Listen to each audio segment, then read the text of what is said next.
Hi there, I'm Jim Zirin. Welcome back to more Conversations in the Digital Age.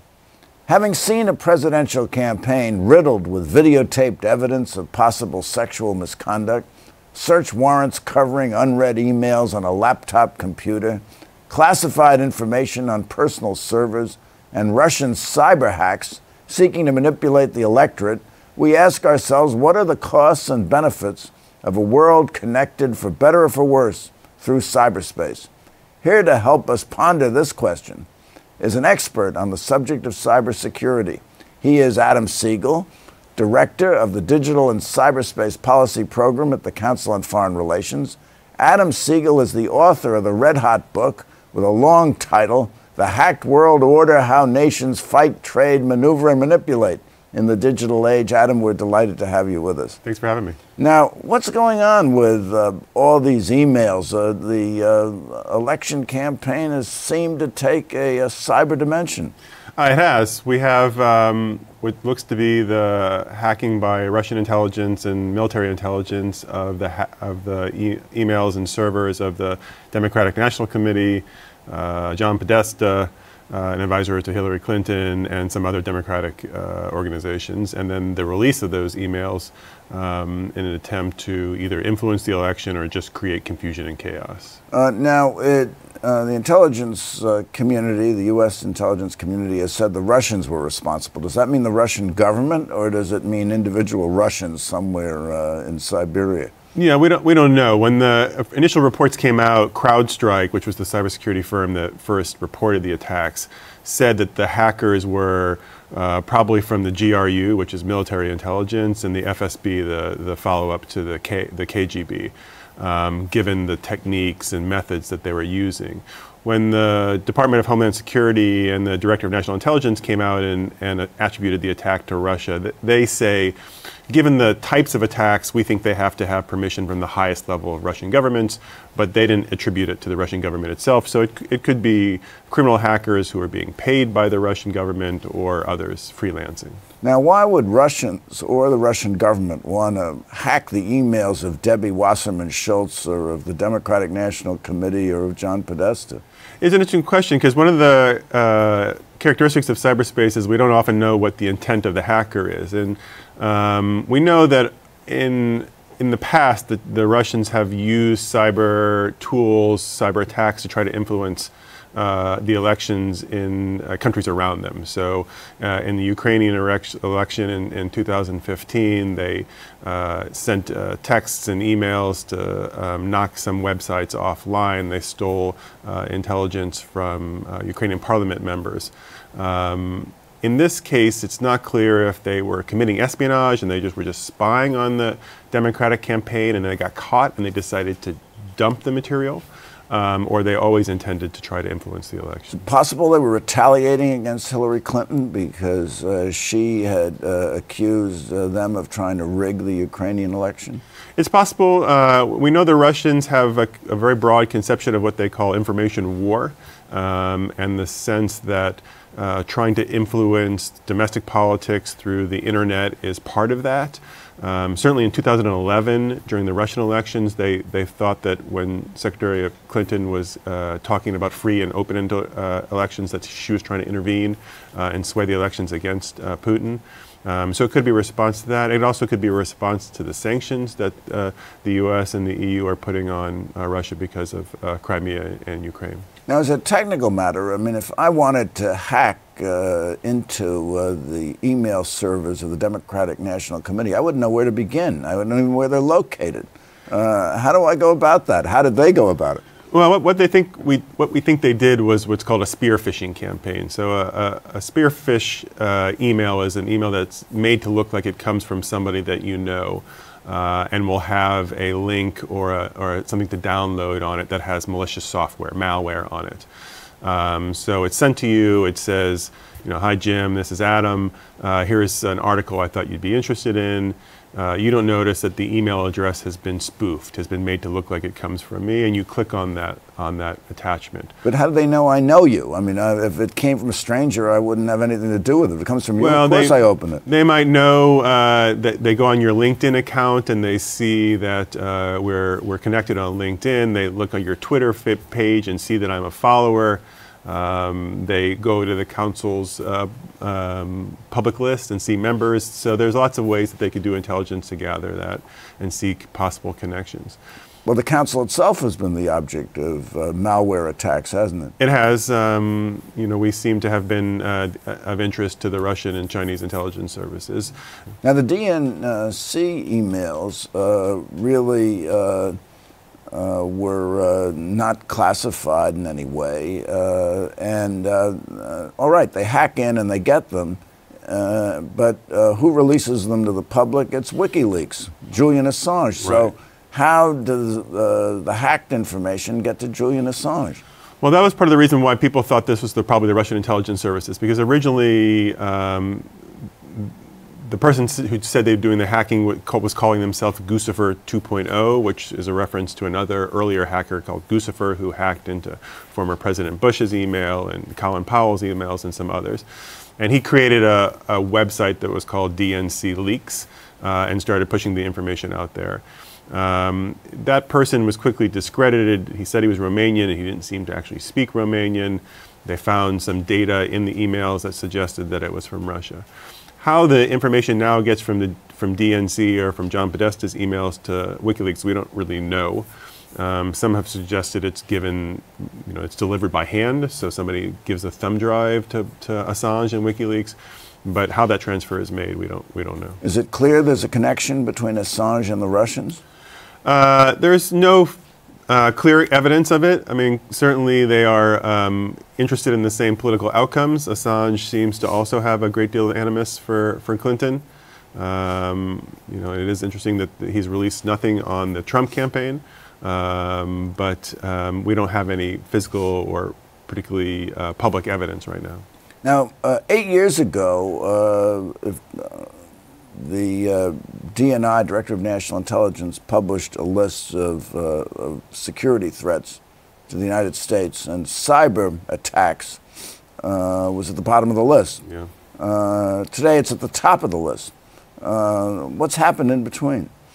Well, I think two things. I think one is we've just seen a huge number of attacks, right? So in that 8 years, the U.S. has seen massive espionage campaigns conducted by the Chinese and the Russians. We saw the attack on Sony that seems to come from the North Koreans. We saw attacks on U.S. banks that seems to have come from Iran. Target stores, who was responsible for that? The Target was probably criminal, maybe Russian criminal. But so we've seen a massive expansion of just the number of attacks that have happened.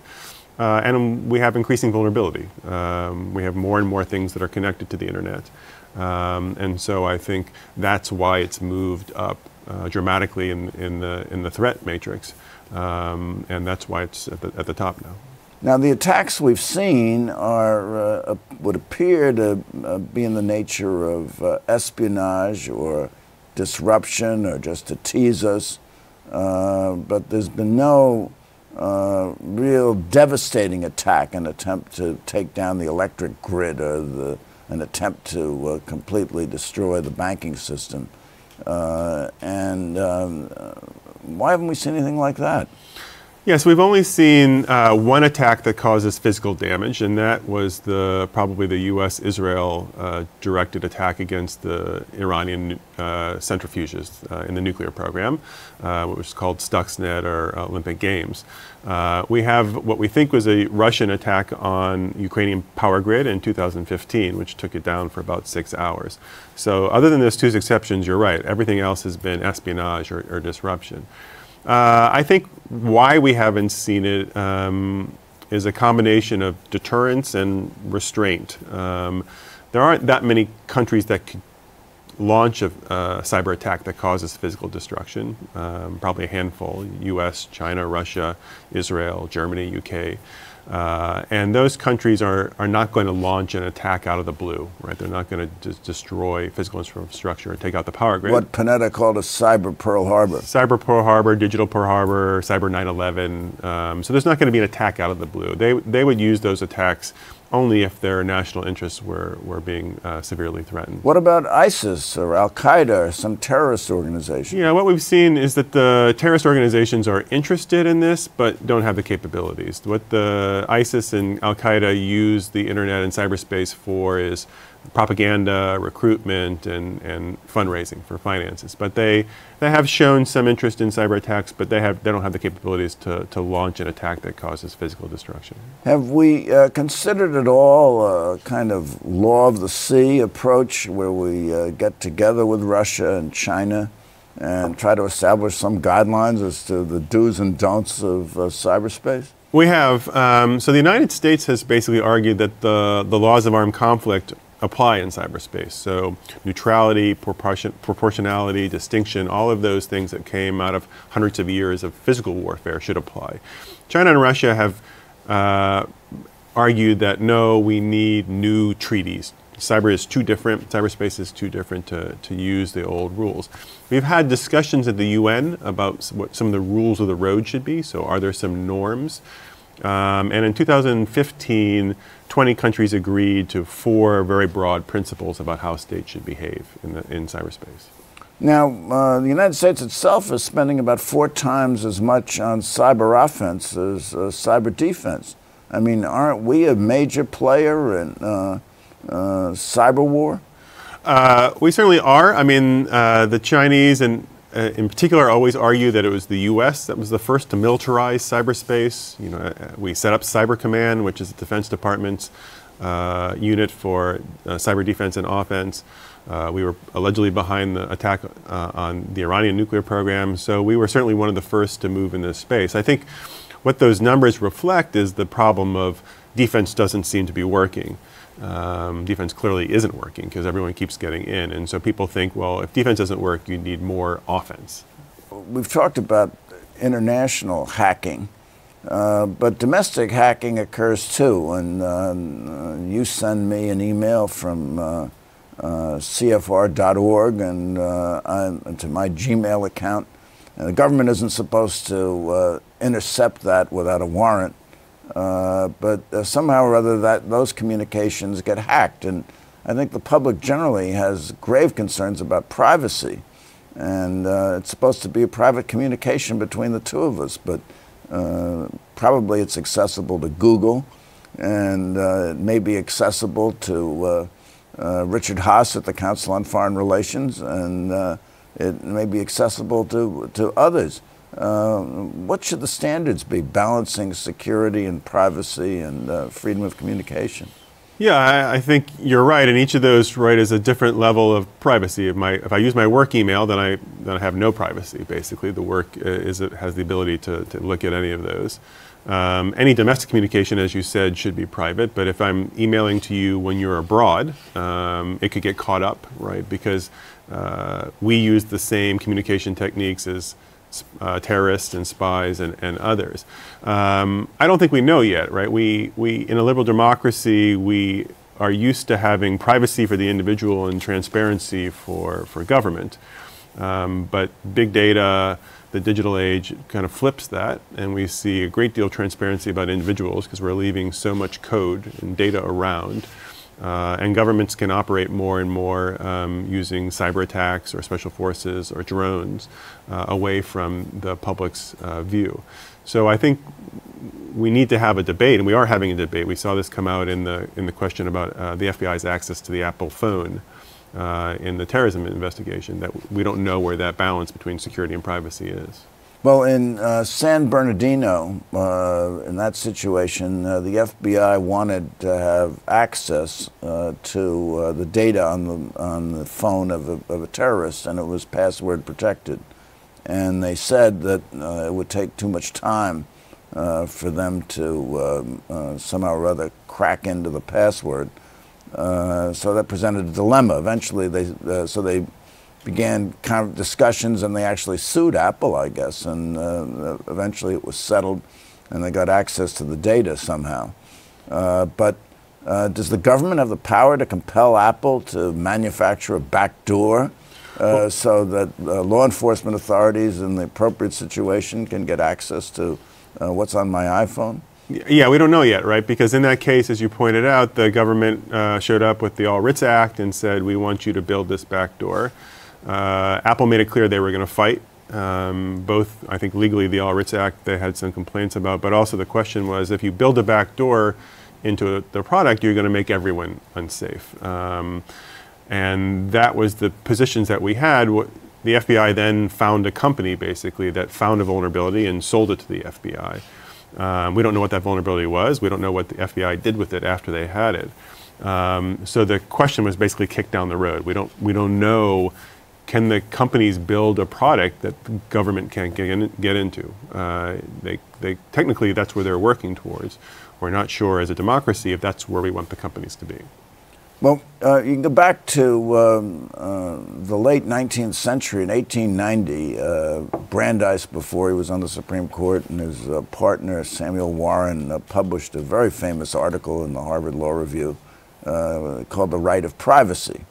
And they said that there was a right of privacy, a right to be let alone, which later Brandeis incorporated into various Supreme Court dissents, I think, more than opinions of the court that he wrote. But if in those days, before the digital age, if I wanted privacy, I locked the door and I drew the window shades. Must I practice internet abstinence to have any right of privacy left? Or if I'm on the internet, as anyone can see what's going on? No, I think we're going to need, quite honestly, we're going to need legislation in the courts to make decisions. I think we saw that in some extent, right, with the question about GPS tracking of criminals, right? So in that case, the police put a GPS tracker on without a warrant, I think, on a suspect, and the court ruled that no, that was a violation of privacy, because normally to do that type of supervision or surveillance of a suspect, you would need to have somebody out there 24 hours a day. They'd have to follow them. They'd have to tail them. That puts some burden on the police force.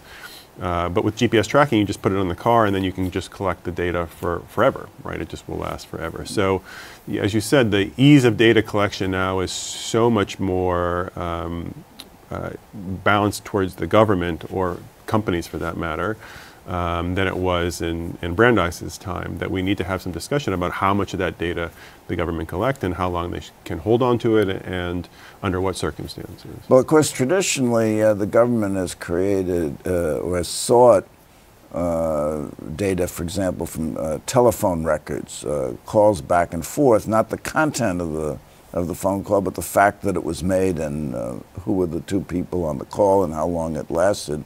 Those records are maintained for billing purposes. And I suppose I know when I use the telephone that the phone company is making a record of the fact of that call. But that's already out there. But in the case of the back door with Apple, they want access to things that aren't even out there yet. So isn't this kind of a sea change from what's occurred in the past? I think it is, and I think also, you know, the phone calls were, as you said, was just the metadata, the time and who you called. But with access to the phone, you know, not only are you getting the phone data, but your location, right? Because the GPS is always pinging it's always pinging cell phones to know where you are. Possibly your health data, right? Because you may be using a fitness app. All your friends, because of all Facebook and everything else. So there does seem to be a qualitative change to the amount of data that we're holding on our phones now than we had before. There's the issue, I suppose, of internet governance coming out of the Snowden revelations. I mean, from the dawn of the internet, the United States of America, and the United States government has basically been in charge of the internet globally. We're seeing that's beginning to change with the revelation that the U.S. was spying on Dilma Rousseff in Brazil and spying on Angela Merkel in Germany. There's been a a call in certain quarters for kind of a balkanization of the internet. Where do you think that's headed? Well, I think we are moving towards a fragmentation. I think partly it's driven by the Snowden revelations, right? What the Snowden revelations showed was that the U.S. was certainly taking advantage of the way that data flows, right? Because so much data flows through the U.S. On internet backbones, that the U.S. could easily tap into it. I think the other issue is because so many global platforms, so many global companies are American, that it often involves data of other countries, and they want access to that data, either for economic reasons or generally for law enforcement reasons, right? If a Brazilian commits a crime in Brazil and plans it with his accomplices through Facebook, all of that data is owned by Facebook, which is registered in California. So the Brazilians have to go through a process called the MLAT, the Multilateral Assistance Treaty, to try to get that data. They don't.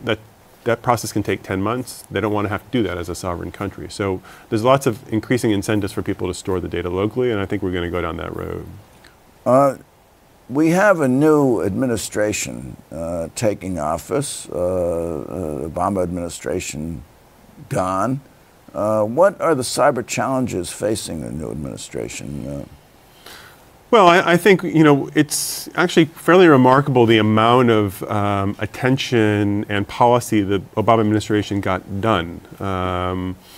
We had some movement in Congress. We had a lot of executive orders, new changes internationally, but I don't think anyone thinks we're safer. So I think the challenges are very much the same, which is that we clearly have no deterrent in cyberspace. Nation states feel like they can attack quickly, and the offense still has the advantage over the defense. It's still very easy to get in. So could there be a cyber preemptive strike? I mean, we decide that the Chinese are sufficiently mad at us to do something bad, so we jam their electrical grid. It is possible that either side would use it in a preemptive way. Again, I think that's only likely if there's going to be a military conflict. It's not going to happen just in cyberspace. So I think whoever takes office is going to have many of the same challenges the Obama administration did, but an even greater sense of vulnerability. I think everyone is now more aware of it than they were 8 years ago. I think the vulnerability is going to go up because of what's called the Internet of Things, right? So we saw that DVRs and cameras and other devices that are connected to the internet were hijacked and used to knock off a company that was supporting Twitter and Facebook and Netflix and other things. So the Internet of Things is increasing our vulnerability, and so there's going to be a lot more pressure on the next administration to move quickly. What would you like to see happen?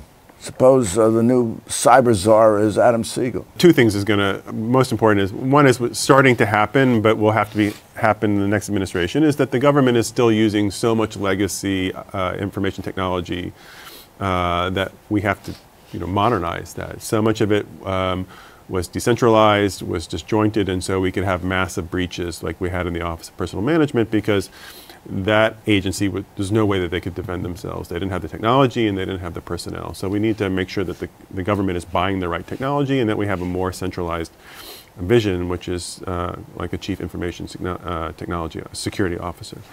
Will we need to enlist the private sector? Private sector is already heavily involved. So one of the issues is how to get the right people into those jobs, because if you have cybersecurity expertise, you can make a lot more in the private sector. And federal bureaucracy is going to be fairly frustrating. So can we think of ways how to get people in short-term and voluntary? And there are now programs that should be expanded. The United States Digital Service, for one, that allows people to come in and address a problem. I think on the domestic side, we are probably moving towards a world of software liability, which is we didn't have before, which is the writers of software didn't have any liability for getting hacked or security flaws. But with the Internet of Things, that's not going to be sustainable, right? People, if it causes destruction or death, then people are going to get sued. I think once we have those incentives in place, then the companies themselves are going to do a much better job at providing a safe product. Maybe you can just tell us a little more about Internet of Things. This is a new concept. This is a new concept. So the Internet of Things is basically any device that's connected to the internet that is communicating over the internet, collecting data. In your house, Right now, you could probably have 15 or 20 devices that are connected to the internet. Your oven, your garage opener, your thermostat, perhaps some of your kids' toys, all communicating to the internet. So all of these devices, most of them have very little security built into them. Or they often will have a password that's been set by the factory and the buyer doesn't know about it and that never changes it. So they're easily taken over. And we've seen many, many hacks of them, both for data purposes and to create other outcomes. All right, so I have a question for you. Adam Segal, since we've come to the end of this fascinating interview, has hacking become the game changer in the digital age? I think there's two views of cyber, the revolutionary view and the evolutionary view. I'm more of an evolutionary guy. I think what we've seen so far is that cyber has actually been adopted by the nations and used in the great game and in geopolitics. It's one more tool, and we see that the great powers have been very good at using it. It's going to shape our lives in those ways. It's not going to overturn everything. Adam Segal, an evolutionary guy, thank you so much for coming by. And thank you for coming by. Tune in next week for more conversations in the digital age. All the best and take care. I'm Jim Zirin.